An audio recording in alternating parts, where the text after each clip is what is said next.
Assalamualaikum warahmatullahi wabarakatuh. Terima kasih atas kesempatan yang diberikan kepada kami. Alhamdulillah pada kesempatan kali ini kami dari kelompok 3 akan memberikan atau menyajikan terkait dengan sistem manajemen K3 di rumah sakit. Saya perwakilan dari kelompok 3 atas nama Carubi dan mewakili teman-teman saya ada Pak Dian Kusdian dan ada Mbak Ruspa Rusman. Kami dari kelompok 3. Di sini saya akan membawa atau menyampaikan implementasi apa sih terkait dengan SMK 3 yang sudah kami laksanakan di salah satu rumah sakit terkenal ya di Bogor, gitu ya. Tentunya teman-teman dan rekan-rekan sekalian sudah mengetahui rumah sakit yang saya maksud ya. Insya Allah sudah mengetahui. Mohon izin saya share screen. Jadi kalau kita bicara terkait dengan sistem manajemen K3, entah itu di rumah sakit, entah itu di perusahaan, itu tentunya harus ada leadernya ya, ada leader. Tapi pada kesempatan kali ini saya akan berbicara khusus di rumah sakit atau di tempat saya bekerja. Tepatnya sih di tempat saya dan Pak Dian Kusdian bekerja. Kalau Mbak Ruspa kebetulan jauh, nan jauh di sana ya, di Sulawesi. Tapi kita tetap kompak dalam menyusun tugas ini. Kalau kita bicara rumah sakit, implementasi dari SMK 3 yang dilaksanakan, tentunya kita menganut atau mengacu kepada regulasi pemerintah yang ada. Dan dalam hal ini, regulasi yang saya ambil atau yang kita ambil di rumah sakit, itu PMK nomor 66 tahun 2016 tentang K3 rumah sakit atau keselamatan dan kesehatan kerja rumah sakit. Sebagaimana kita ketahui, rumah sakit merupakan suatu tempat pelayanan kesehatan yang multiple disiplin ilmu, banyak permasalahan juga, resiko-resiko yang ada di sana. Makanya kita perlu melakukan atau menerapkan SMK 3. Tujuannya untuk keselamatan bersama. Keselamatan buat karyawannya, keselamatan buat pasiennya, keselamatan buat pengunjung. Semua orang yang masuk di rumah sakit atau masuk ke dalam rumah sakit. Dan bahkan keselamatan atau keamanan buat lingkungan, ya, buat lingkungan rumah sakit. Itu kalau kita bicara terkait dengan SMK 3. Itu ya. Jadi, apa sih nanti yang akan kita bahas? Ini sedikit ilustrasi, gambaran mengingatkan masa lalu ya. Ini salah satu ruangan di rumah sakit kami, Rumah Sakit PMI Bogor, di Poliklinik ya, Poliklinik Afiat dulu. Sekarang juga sama, namanya masih Poliklinik Afiat, tetapi sekarang bangunannya sudah berubah 360 derajat. Kita sekarang di sini sudah 4 lantai, kalau dulu 1 lantai. Ya. Tanpa berpanjang kata, kita masuk poin-poinnya, apa yang akan kita bahas pada kesempatan kali ini. Itu ya.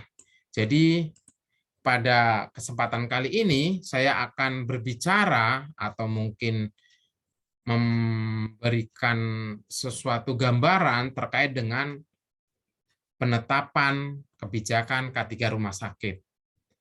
Ada perencanaan K3 rumah sakit, yang ketiga pelaksanaan rencana K3 rumah sakit, yang keempat pemantauan dan evaluasi kinerja K3 rumah sakit, dan yang kelima adalah peninjauan dan peningkatan kinerja K3 rumah sakit.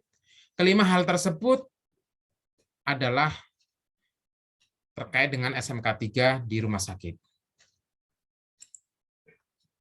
Kalau kita bicara terkait dengan penetapan kebijakan, tentunya ini sangat diperlukan dalam sesuatu atau suatu manajemen apapun itu, harus ada kebijakan.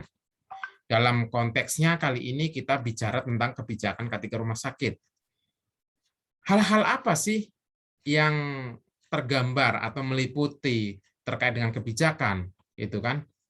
Di sana ada penetapan kebijakan dan tujuan dari program K3 rumah sakit. Jadi nanti ada program kerja.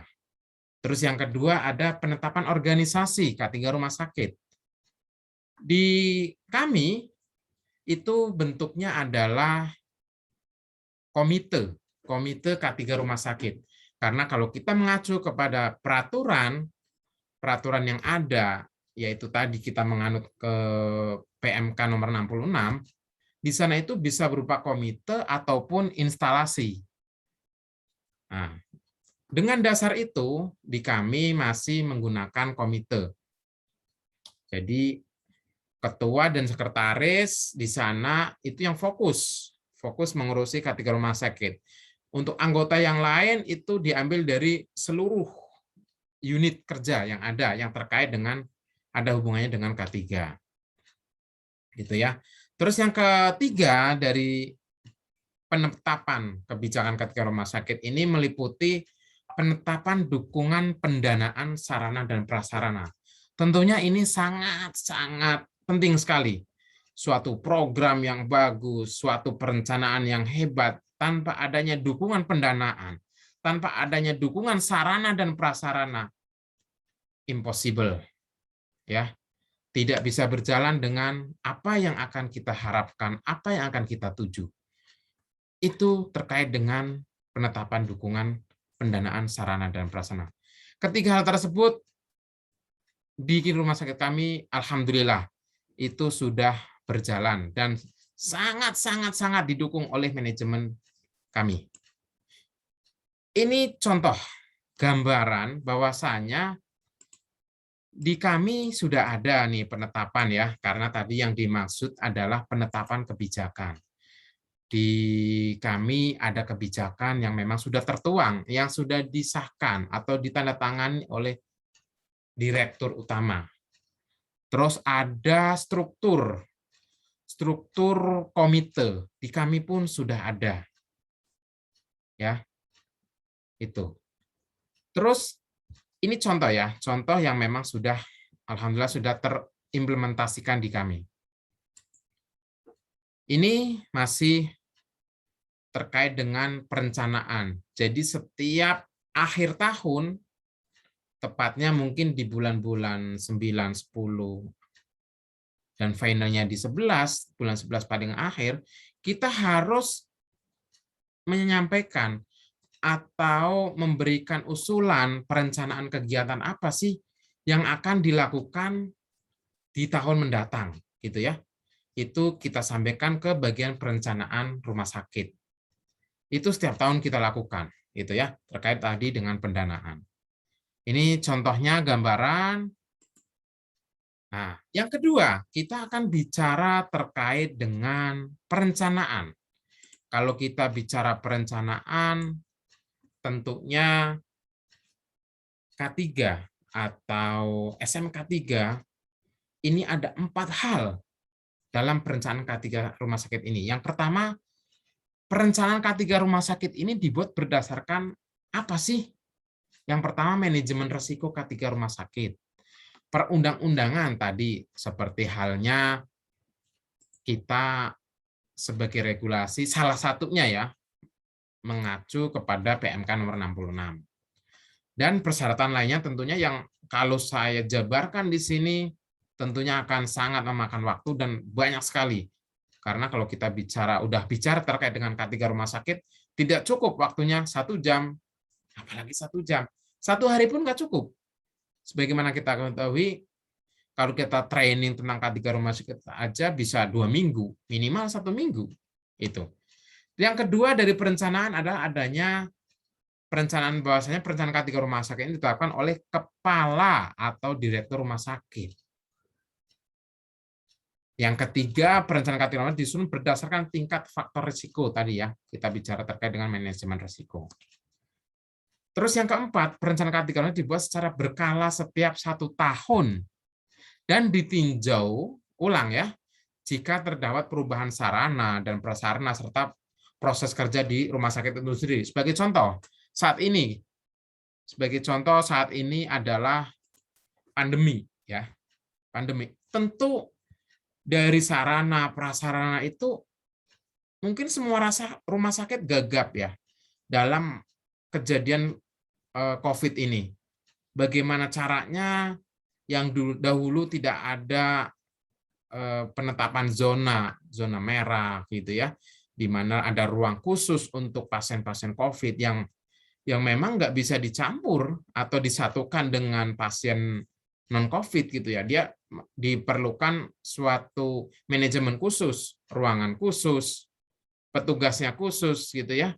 Itu tentunya ada perubahan dari perencanaan yang sebelumnya. Jadi itu ditinjau ulang berdasarkan memang kejadian saat ini atau saat itu yang terjadi. Mau tidak mau, suka tidak suka, kita harus merubah itu. Kita mengikuti dengan resiko yang update. Gitu. Resiko penularan, kita bikin ruangan bertekanan negatif terkait dengan COVID. OK bertekanan negatif. Kita sediakan lab khusus PCR ya, karena saat ini itu yang dipakai gitu ya. Bahkan di COVID ini kita sampai mendirikan tenda baik di UGD maupun di pelayanan rawat jalan, itu kita buat tenda sampai sebegitunya ya. Jadi dahsyat sekali. Jadi kalau kita bicara resiko, tentunya memang rumah sakit itu luar biasa ya. Banyak banget resiko yang muncul. Untuk selanjutnya, apa sih yang akan kita bahas tadi ya? Dari poin 2 tadi penetapan gitu ya. Itu sudah kita lakukan gitu kan, perencanaan. Terus adanya nanti yang ketiga, ini kita bicara tentang program. Kita tentang program ya. Mohon izin saya share screen dengan yang biasa. Kita lihat. Mohon maaf, ada sedikit kendala. Oke.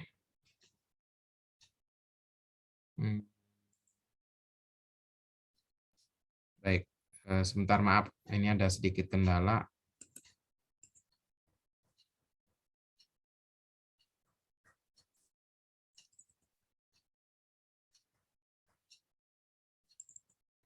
Nah, kita kembali lagi kepada sistem manajemen tadi poin yang ketiga atau langkah yang ketiga dari SMK 3 ini ya. Ya, inilah salah satu kendala ya di kekurangan Zoom ini, memang kita terkendala koneksi jaringan atau apa gitu ya. Nah, kita bicara tentang program kerja itu sendiri atau kita bicara pelaksanaan tadi dari rencana yang sudah dibuat di awal tahun, di akhir tahun yang diterapkan di awal tahun berikutnya. Yang pertama yaitu kita bicara tentang manajemen risiko. Ini kita bicara dengan rencana K3 rumah sakit itu kembali lagi kepada atau merujuk kepada program kerja Komite K3 sendiri, di mana ada 8 program kerja nanti yang akan saya jabarkan satu persatu. Yang pertama adalah manajemen risiko. Bagaimana kita mengidentifikasi risiko-risiko yang ada di seluruh unit kerja di rumah sakit, gitu ya. Terus ada yang selanjutnya kita bicara keselamatan dan keamanan di rumah sakit. Kita harus memberikan jaminan itu, keselamatan dan keamanan di rumah sakit. Kita actionnya dengan memasang CCTV salah satunya, dengan adanya screening ya saat ini ya. Jangankan di rumah sakit, sekarang masuk mall aja di screening. Pakai aplikasi apa? Ya, akun itu ya, Peduli Lindungi, betul, Peduli Lindungi. Jadi kita tersaring tuh secara sistem gitu ya. Itu dalam upaya untuk keselamatan dan keamanan tentunya ya. Yang ketiga, pelayanan kesehatan kerja. Kalau kita bicara pelayanan kesehatan kerja, ada memang 3 poin. Kita mau masuk bekerja, kita diperiksa atau di medical check up. Kita ada medical check up secara berkala atau setiap tahun, dan itu dilakukan. Dan pada saat kita mau keluar atau mau pensiun. Itu juga dilakukan suatu pemeriksaan general check up ya, untuk melihat, menilai apakah pada saat kita mau keluar atau mau pensiun itu kondisinya sehat atau tidak. Apakah ada penyakit akibat kerja yang selama ini kita sudah bekerja di rumah sakit atau di perusahaan. Itu tujuannya. Terus yang keempat, ini adalah pengelolaan B3. Kalau kita bicara B3, yaitu bahan berbahaya dan beracun, itu tentunya harus secara serius. Harus secara serius dikelola di manajemen, dari proses pengadaan, proses penyimpanan, proses pendistribusian. Nanti ada proses lain, misalkan ada tumpahan, bagaimana cara menanganinya, yaitu dengan spill kit atau seperti apa, itu tentunya diatur di sini. Yang kelima adalah kita bicara terkait dengan pencegahan dan pengendalian kebakaran. Alhamdulillah di rumah sakit kami untuk pencegahan dan kebakaran ini disupport dengan sarana dan prasarana yang cukup handal. Kita punya pompa hidran ya. Terkait dengan pompa hidran kita sudah punya pompa yang kapasitasnya 1000 GPM. Terus ada sistem deteksi dini kebakaran, adanya alarm, adanya heat detector, adanya sprinkler, kayak gitu-gitu, itu sudah ada. APAR tentulah, itu udah hal yang udah wajib ada ya di rumah sakit. Bahkan di warung makan pun itu harusnya sudah ada, ataupun di rumah kita. Rumah kita harus ada itu, APAR ya, alat pemadam api ringan. Itu ya. Kita bicara selanjutnya tentang pengelolaan prasarana. Nah, kalau kita bicara sarana prasarana atau dalam bahasa akreditasinya adalah sistem utilitas, itu tentunya sangat-sangat penting di dalam suatu pelayanan di rumah sakit. Itu harus di manajemen sedemikian rupa sehingga aman. Kita bicaranya pengelolaan prasarana rumah sakit dari sisi ketiga adalah dia aman. Amannya seperti apa? Kita bicara listrik contohnya. Itu harus tersedia. Bahasa akreditasi saya boleh kutip, listrik itu harus tersedia 1 kali 24 jam atau 7 hari dalam 1 minggu. Jadi itu nggak boleh artinya rumah sakit itu ada kegagalan suplai listrik. Alhamdulillah kita punya genset yang mumpuni, kita ada 4 genset. Ada yang 1000 kPa, 800 kPa, 750 kPa, dan 250 kPa. Dan itu sangat cukup untuk mengcover semua kebutuhan kami untuk suplai listriknya. Itu baru bicara listrik terkait dengan sarana prasarana. Belum air. Air juga demikian. Kita tidak boleh sampai bilang air kurang, air kosong. Nggak boleh itu. Makanya kita selalu melakukan monitoring, evaluasi. Belum oksigen, gas medis ya. Nggak boleh rumah sakit bicara, di kami gas medis kosong, oksigen habis, nggak boleh. Kecuali kemarin ya, kemarin pada saat pandemi itu memang ada beberapa rumah sakit mungkin ya, atau pelayanan kesehatan lainnya itu mengalami gangguan dalam suplai oksigen. Tetapi alhamdulillah di rumah sakit kami, karena kami sudah menggunakan oksigen liquid, ya itu alhamdulillah sangat membantu dan itu tidak terjadi. Walaupun memang pengiriman, pengisian itu agak sedikit terhambat, tetapi tidak sampai mengganggu ke pelayanan. Itu salah satu bagaimana kita memanajemen. Masih banyak sekali kalau kita bicara terkait dengan pengelolaan sarana prasarana atau sistem utilitas. Selanjutnya pengelolaan peralatan medis. Nah, ini juga nggak luput dari manajemen K3 rumah sakit atau SMK 3. Bagaimana si peralatan medis itu aman yang pasti, terus akurat ya. Tentunya hal itu yang kita lakukan adanya kalibrasi, salah satunya. Kalibrasi yang dilakukan setahun sekali itu wajib. Semua peralatan medis yang ada di kami itu kami lakukan kalibrasi setahun sekali. Itu ya. Itu dalam upaya untuk menjamin bahwasanya peralatan medis itu tetap aman dan akurat. Yang selanjutnya adalah kita bicara tentang bencana, sistem bencana. Bagaimana menghadapi ya kesiapsiagaan kita dalam menghadapi bencana dan keadaan darurat. Kalau kita bicara bencana, itu seperti pandemi COVID, itu juga bencana. Terus adanya banjir, adanya mungkin nanti hal-hal yang memang di luar kehendak kita, itu adalah sesuatu bencana yang harus kita simulasikan. Bagaimana kalau bencana itu terjadi? Bagaimana kesiapsiagaan kita, rumah sakit dalam menghadapi bencana dan keadaan darurat. Kalau keadaan darurat ini, kalau bahasa akreditasi lebih tepatnya dia kedaruratan mengacu ke sarana prasarana atau sistem utilitas.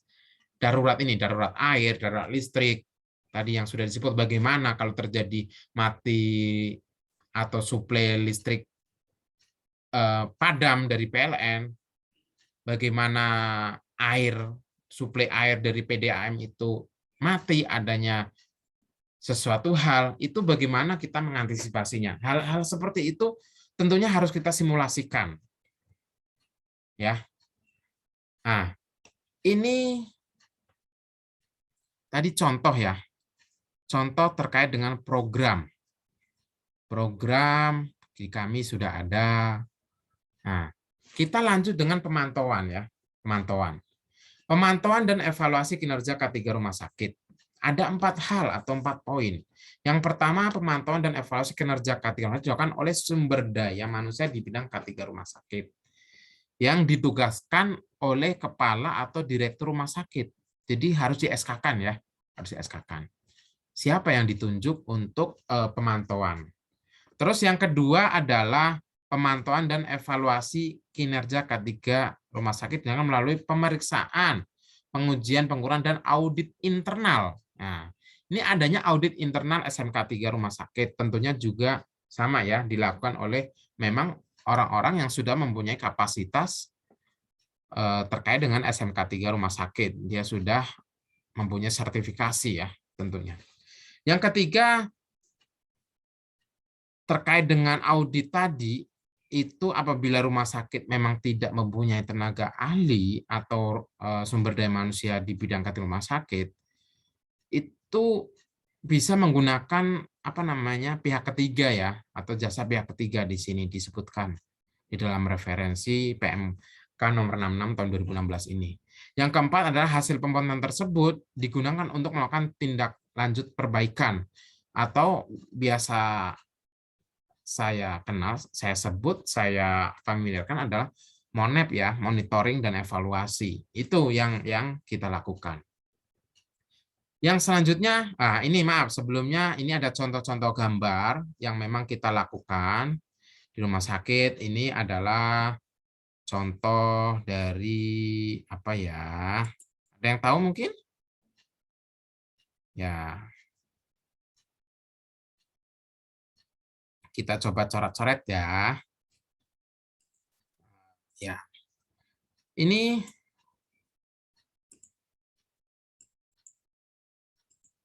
adalah contoh dari manajemen risiko yang dilakukan. Ini adalah pada saat ada salah satu karyawan atau tepatnya sih ini beliau ini adalah vendor ya, vendor rumah sakit yang ada di kita ini itu mengalami kecelakaan kerja saat bekerja gitu ya. Kita melakukan investigasi gitu ya. Ini beberapa contoh gambar saja sih, masih banyak sebenarnya yang lainnya. Nah, terus yang keempat tadi adalah, yang kelima adalah peninjauan. Keempat ya? Keempat apa kelima? Nah, adanya peninjauan dan peningkatan kinerja K3 rumah sakit. Ya, di sini ada 4 poin juga. Peninjauan dilakukan untuk menjamin ya tentunya ya kesesuaian dan efektivitas penerapan SMK 3 rumah sakit. Nah, tentunya harus ditinjau. dilakukan untuk dalam rangka menjamin kesesuaian dan efektivitas penerapan SMK 3. Sudah efektif belum sih SMK 3 yang ada di kami gitu ya? Terus yang kedua, peninjauan dilakukan terhadap penetapan kebijakan. Tadi ya, kebijakan yang sudah dibuat atau sudah diambil, itu apakah perlu revisi? Gitu ya. Terus perencanaan, pelaksanaan rencana dan pemantauan dan evaluasi, itu semuanya ditinjau. Atau tadi yang saya bilang, monitoring, evaluasi. Jadi dari segala bentuk kegiatan, program kerja, itu kita lakukan MONEF ya. Kita lakukan MONEF. Ini ada salah satu karya kami yang memang kita buat untuk edukasi ya, untuk edukasi. Mohon izin,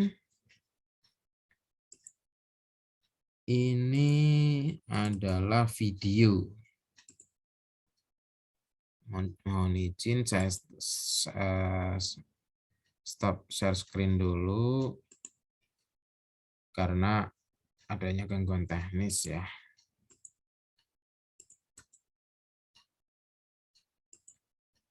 Jadi di rumah sakit kami juga setiap tahun itu melakukan simulasi yang memang diminta ya, diminta oleh regulasi yang ada. Dalam hal ini seperti kita harus melakukan akreditasi ya, di akreditasi itu seperti apa. Itu kita juga melakukan. Mohon maaf sebelumnya, ternyata ini video nggak bisa diputar ya. Oke, mungkin sampai di sini paparan yang dapat saya sampaikan terkait dengan penerapan SMK 3 di rumah sakit kami atau di tempat kerja kami. Demikian presentasi dari kami kelompok 3. Kurang lebihnya mohon maaf, semoga paparan yang sudah kami berikan, yang sudah saya berikan ini bermanfaat buat kita semuanya. Saya tutup, wabillahi taufik wal hidayah. Wassalamualaikum warahmatullahi wabarakatuh.